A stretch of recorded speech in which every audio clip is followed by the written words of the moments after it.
Naam, shalom mtazamaji na msikilizaji, lakini pia ambaye unatufuatilia katika mitandao ya kijamii ya Arise and Shine Tanzania, Instagram, Facebook, YouTube, bila kusahau Mwamposa Live, lakini pia na Upako Live. Karibu sana katika matangazo ambayo ni kukuhabarisha mtazamaji na msikilizaji, na popote pale ambapo unapata matangazo haya, tukikutangazia moja kwa moja kutoka katika mkoa wa Morogoro. Ni takriban miezi mitatu safari hii ya kuongelea kuna jambo la baraka kabisa linaenda kutendeka katika mkoa huu wa Morogoro.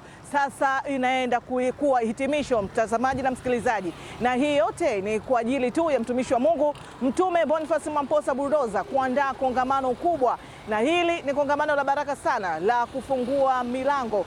Lazima milango yako iwe wazi, na kumbuka kwamba ni operation ambayo mtumishi wa Mungu alianza nayo Dodoma, lakini pia takriban wiki mbili sasa mtumishi wa Mungu alijikita pia katika kufanya baraka, kuachilia baraka katika wilaya mbalimbali na vitongoji mbalimbali vya hapa Morogoro. Na sasa tunaenda kuhitimisha katika siku ya tarehe 16 hadi tarehe 18 katika kongamano kubwa la kufungua milango, na tupo katika eneo kubwa sana. Ni eneo kama mlango mkubwa wa Morogoro, ni roundabout almaarufu ya Msamvu, ambapo kuna stendi kubwa ya Msamvu. Watu kutoka Iringa, kutoka Mbeya, kutoka Tunduma, kutoka Ruvuma, wote wataingia Msamvu, lakini pia kutoka Dodoma, kutoka Babati, kutoka Shinyanga, kutoka Mwanza pia lazima waingie stendi ya Msamvu. Lakini wale kutoka jiji la Dar es Salaam na kila eneo, hata kule Tanga, lazima wakatize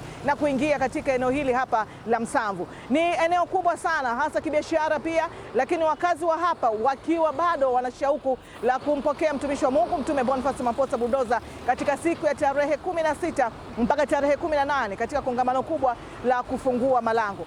Niseme tu kwamba kwa wewe ambaye unatoka katika eneo Iringa, Morogoro, unafika mpaka Morogoro ama ni Mbeya, lakini kumbuka unapoingia katika stendi ya Msamvu, basi utawaambia naelekea njia ya Bigwa, na hapo aidha njia ya Nane, na ndipo ambapo katika shule ya Msamvu B ndipo ambapo kongamano hili la baraka kabisa linafanyika. Kwa hiyo utakapofika stendi hii hapa, ambapo utakutana na mabango mengi ya baraka kabisa ya mtumishi wa Mungu Mtume Boniface Mwamposa Bulldozer, yakiashiria kwamba jambo liko hapa na linafanyika hapa, ni kwamba utawaambia wale ambao ni wa bodaboda, bajaji, kwamba jamani, naelekea katika viwanja vya shule ya Msamvu, ambapo mtumishi wa Mungu yuko hapo kwa ajili ya kufanya kongamano hili kubwa la kufungua malango. Popote pale ulipo mtazamaji na msikilizaji, tunakuongea na baadhi ya watu katika mkoa huu wa Morogoro, wakisema wamejiandaa vipi na kile ambacho wanaenda kukipata kupitia kongamano hili kubwa, na wanazungumziaje ujio wa mtumishi wa Mungu